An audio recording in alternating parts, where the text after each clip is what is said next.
Summer Game Fest is often my favorite weekend of the year for many different reasons, whether it be reconnecting with friends across the industry, checking out new games, and of course the live show with all sorts of reveals. This year was no exception as I got a chance to see Resident Evil 9 behind closed doors for the very first time on Saturday. While there is much to talk about here, especially with this game, I had a hard time coming together to write a preview for something A, I didn't necessarily play, and B, something that mainly focused on footage from one area. As a result, today I want to give our Resident Evil 9 preview as a discussion of talking about the footage I saw while also referencing the trailer. Welcome back to Final Weapon, and let's get right into our Resident Evil Requiem preview. If you're new to the Resident Evil series, Resident Evil Requiem is the 9th mainline title in the Resident Evil franchise. This is a huge deal for so many reasons, but officially, Resident Evil Requiem is the next game in the series following Resident Evil Village, which released in May 2021. Requiem is set to star Grace Ashcroft, an FBI agent, as its main protagonist. Based on the reveal trailer, we know that Grace Ashcroft is an FBI technical analyst, and she's sent by her boss to investigate strange deaths. These are strange for numerous reasons, but the major key here is that these all took place at the hotel where her mother died 8 years ago. So, the hotel is going to be an important part of Resident Evil 9, but one location is even more important: Raccoon City. Yes, for the very first time, we are returning to Raccoon City, the place where everything started. If you're a hardcore Resident Evil fan who's been there since the beginning, or even someone who's just played through every single one of the games, you know just how exciting this is. After the events of Resident Evil 2 and 3, Raccoon City was bombed and essentially left lifeless. The reveal trailer showed us glimpses at iconic locations like the Raccoon City Police Department, and it's just so incredibly exciting to be visiting those once again. So, diving into the exclusive preview footage that I got to see at Summer Game Fest. This footage started with Grace Ashcroft tied up and restrained upside down in a room with an IV stuck in her arm. This IV was pulling her blood out, and the first thing I really noticed was just how impressive the visuals were. You can definitely see some of this in the trailer, but it's so hard to describe unless you're seeing the game in real time. It is immediately clear that Capcom has done immense work with Requiem in order to truthfully get the best visuals out of any RE Engine game to date.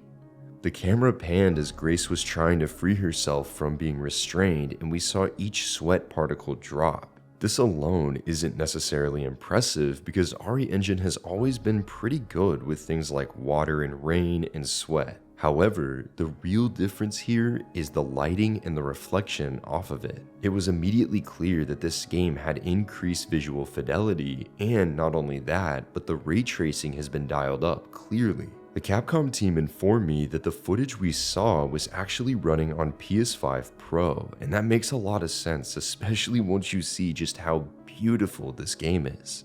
I know I just kind of talked about things like sweat and the way that the lighting reflects off of it, but speaking of lighting, I really want to dive in on this because this is what made my experience. The demo depicts Grace breaking free from this room and walking in various corridors, but they're very dimly lit.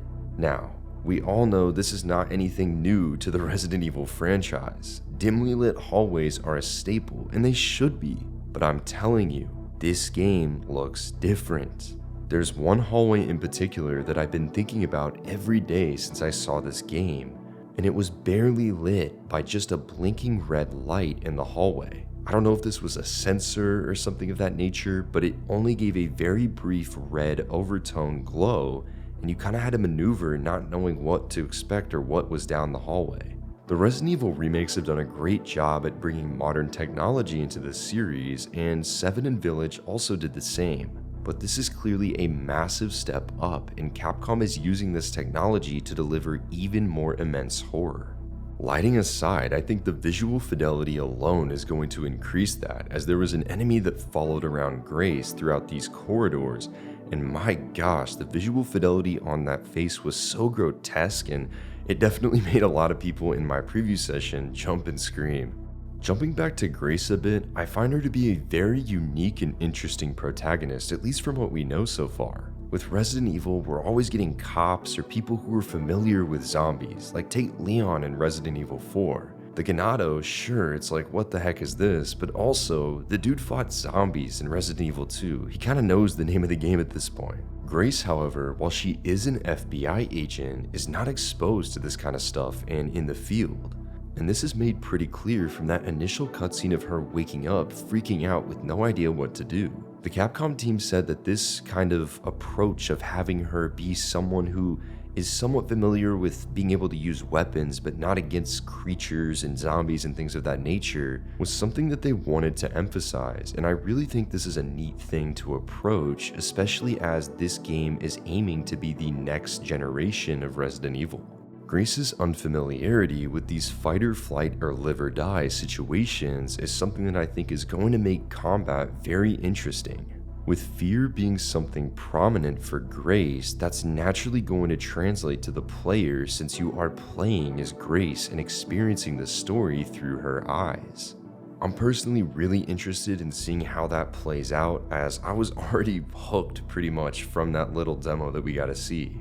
And of course, I have to talk about the biggest reveal that was made during my preview session. Right from the get-go, the game was in first person, and I kind of took a step back and said, okay, I guess we're going first person again following 7 Village. Those games were very successful, and that first person experience really puts you in that person's shoes into the horror. So I completely understood the decision, as Capcom made it clear that the company wants to push the boundaries of horror even further with this entry. I think that everyone in my presentation would likely agree with that sentiment. However, there was a surprise in store for us. At the very end of the demo, the game was paused, the settings were opened, and we saw a toggle that made the game third person. So yes, for the first time ever in a mainline Resident Evil game, you can choose to either play the game in first-person perspective or third-person perspective. I confirmed with the Capcom team that this can be changed at any point, and you can freely switch between the two whenever you please. While Capcom does recommend first-person for this experience, as noted in the settings, you can choose to play however you'd like. I think this is wonderful because it actually lets you experience the game in 2 entirely different perspectives. If you're like me and you hunt for the platinum every time a Resident Evil game comes out, this can make replays entirely different experiences. Additionally, it's just wonderful to be able to cater to both fans of first person and third person because both have their benefits. Resident Evil 4 is one of my favorite games of all time, and that third person experience in Resident Evil has always been my favorite. However, I had such a great time with the last 2 mainline titles and their approach with the first-person perspective. After seeing the preview in first person at Summer Game Fest, I have to say I think I'm gonna play Resident Evil Requiem in first person, as that horror experience looks unparalleled. Whatever the case may be, Resident Evil Requiem looks incredibly exciting, and I am so eager to see more. It feels like we've barely seen anything at all, and I cannot wait to see what other surprises Capcom has in store for this highly anticipated title. Resident Evil Requiem is set to launch on February 27th, 2026 for PlayStation 5, Xbox Series X and S, and PC via Steam. For more on Capcom at Summer Game Fest, be sure to check out our previews of Pragmata and Onimusha Way of the Sword. Thanks so much for watching, and we'll catch you next time.